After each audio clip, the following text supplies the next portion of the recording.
दोस्तों, सोचिए आप कल सुबह जागें और न्यूज आए कि पेट्रोल का दाम 150 रुपीस क्रॉस कर गया है। नया आईफोन अचानक 10,000 महंगा हो गया है और आपकी फॉरेन ट्रिप का बजट अचानक 20% ऊपर चला गया है। आप सोचेंगे यार मैंने तो कुछ किया ही नहीं, फिर ये सब महंगा क्यों हुआ? इसका जवाब छुपा है एक इनविजिबल फोर्स में, द यूएस डॉलर। जब भी न्यूज आती है कि रूपी डॉलर के मुकाबले गिर गया तो आम आदमी यही सोचता है कि मैं तो इंडिया में रहता हूँ, रुपी में कमाता हूँ और रुपी में ही खर्च करता हूँ, मुझे डॉलर के रेट से क्या फ़र्क होता है। लेकिन सच ये है कि डॉलर का महंगा होना आपकी सेविंग्स, आपकी इन्वेस्टमेंट्स, आपकी ईएमआई और पूरे देश की इकोनॉमी सब कुछ हिला सकता है। आज हम सिर्फ सरफेस लेवल पर नहीं बल्कि डिटेल में समझेंगे कि डॉलर महंगा होने से इंडिया को एक्चुअली नुकसान क्यों और कैसे होता है। सबसे पहला और सबसे मेजर इंपैक्ट होता है इंपोर्टेड इन्फ्लेशन पर। इसको ध्यान से समझिए। इंडिया अपनी ज़रूरत का 85% क्रूड ऑयल यानी कच्चा तेल बाहर से इंपोर्ट करता है। इंटरनेशनल मार्केट में तेल का प्राइस रुपी में डिसाइड नहीं होता, डॉलर में होता है। मान लीजिए एक बैरल तेल का दाम $80 है। अगर $1 की वैल्यू 80 रुपीज़ है तो इंडिया को एक बैरल के लिए 6,400 रुपीज़ देने होंगे। लेकिन अगर रुपी कमज़ोर हुआ और $1 की वैल्यू 90 रुपीज़ हो गई तो उसी सेम एक बैरल तेल के लिए अब हमें 7,200 रुपीज़ देने होंगे। क्वांटिटी सेम है, तेल वही है, लेकिन हमें 800 रुपीज़ एक्स्ट्रा देने हो रहे हैं। अब यहाँ शुरू होता है चेन रिएक्शन। जब तेल महंगा होता है तो डीजल महंगा होता है।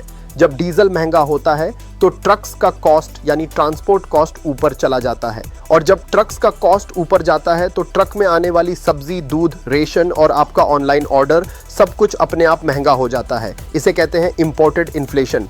महंगाई हमने क्रिएट नहीं की, बस करेंसी वीक होने की वजह से हमने महंगाई इंपोर्ट कर ली।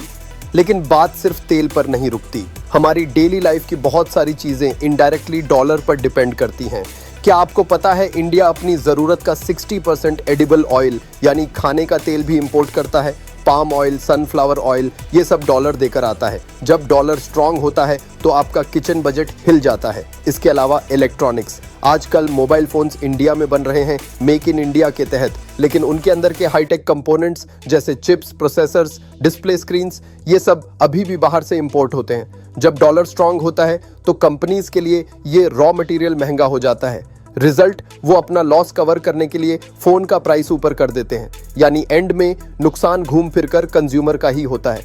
अब आते हैं फाइनेंस और इन्वेस्टमेंट्स पर। अगर आप शेयर मार्केट या म्यूचुअल फंड्स में इन्वेस्ट करते हैं तो डॉलर का ऊपर जाना आपके लिए एक रेड अलर्ट है। क्यों? क्योंकि इंडियन मार्केट में FII यानी फॉरेन इंस्टीट्यूशनल इन्वेस्टर्स का बहुत भारी पैसा लगा होता है। ये लोग ज़्यादातर अमेरिकन इन्वेस्टर्स होते हैं। जब डॉलर स्ट्रांग होने लगता है तो इन्हें लगता है कि अमेरिका में इन्वेस्ट करना ज़्यादा सेफ और प्रॉफिटेबल है। वो इंडिया जैसी इमर्जिंग मार्केट से पैसा निकालना शुरू कर देते हैं। वो अपना पैसा इंडियन मार्केट से निकालकर वापस US मार्केट में शिफ्ट करते हैं। इसे इकोनॉमिक्स में कहते हैं कैपिटल फ्लाइट। जब FII हैवी सेलिंग करते हैं तो सेंसेक्स और निफ्टी गिरते हैं और आपका पोर्टफोलियो लाल हो जाता है। तो अगर आप एक इन्वेस्टर हैं तो डॉलर इंडेक्स पर नज़र रखना बहुत ज़रूरी है। इसका एक और बुरा असर होता है कॉर्पोरेट इंडिया पर। इसे कहते हैं external commercial borrowings. Indian companies US bank से लोन लेती हैं क्योंकि वहाँ इंटरेस्ट रेट कम होता है, पर ये लोन डॉलर में वापस करना होता है।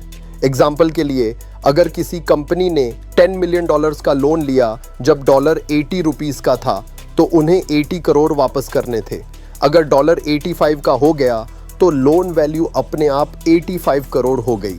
बिना कुछ किए, बिना कोई गलती किए कंपनी पर 5 करोड़ का एक्स्ट्रा बोझ आ गया। जब कंपनीज का प्रॉफिट गिरता है तो वो नई जॉब्स नहीं निकाल पाती, सैलरी हाइक रोकती हैं और इकोनॉमी स्लो हो जाती है। तो क्या हम बस शांत होकर सब देखते रहेंगे? नहीं। यहाँ एंट्री होती है RBI की। रुपी को बचाने के लिए RBI अपने फॉरेक्स रिजर्व्स, जो कि डॉलर का भंडार है, उसे मार्केट में बेचना शुरू करता है। जब मार्केट में डॉलर की सप्लाई ज़्यादा होती है तो रुपी कुछ हद तक स्टेबल होता है, लेकिन ये रिजर्व्स लिमिटेड होते हैं। हम हमेशा डॉलर नहीं बेच सकते क्योंकि हमें इंपोर्ट के लिए भी डॉलर चाहिए। टू कंक्लूड, डॉलर का स्ट्रांग होना सिर्फ अमेरिका की न्यूज़ नहीं है, ये हमारी रसोई, हमारी EMI और हमारे वॉलेट तीनों से कनेक्टेड है। एक स्ट्रांग डॉलर का मतलब है महंगी लाइफ और कम सेविंग्स। एज एन इन्वेस्टर आपको अपने पोर्टफोलियो को डाइवर्सिफाई करना चाहिए ताकि करेंसी रिस्क से बचा जा सके। अगर ये डीप डाइव एक्सप्लेनेशन आपको समझ आया और आपको वैल्यू मिली तो इस वीडियो को लाइक ज़रूर करें। आपको क्या लगता है, क्या रुपी आने वाले 5 इयर्स में डॉलर को टक्कर दे पाएगा? कमेंट करके बताएं। ऐसी ही फाइनेंशियल इनसाइट्स के लिए चैनल को सब्सक्राइब करें और बेल आइकन दबाएं ताकि आप अपनी वेल्थ को प्रोटेक्ट कर सकें। मिलते हैं अगली वीडियो में।